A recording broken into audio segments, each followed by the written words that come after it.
condolences to the family, the brave family of the late Honorable Kano, retired Charles Engola Obunkenke. I was with him yesterday in Ginger. I spoke to him, and I also spoke to the ABC. We've been working so closely.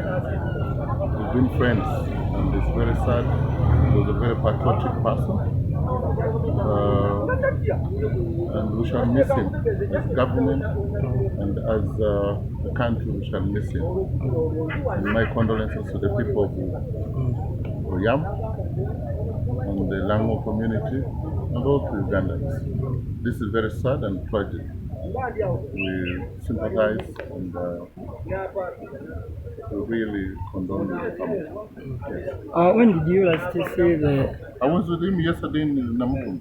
I'm one of the last people. We spoke, chatted, and yes, when somebody mentioned his name, his rank wrongly, he came and told me, you see, I wanted to be at least a brigadier general. Now this person saying I'm a lieutenant colonel, that's a rank below what I am.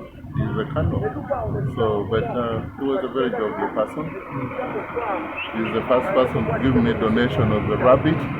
He gave me a rabbit in his family in Oyam. I knew he had big plans for his family. He wanted to have a formal marriage with his wife and wedding. He had prepared some of us to take key roles. So it's very sad, very sad, very sad. What is the name of the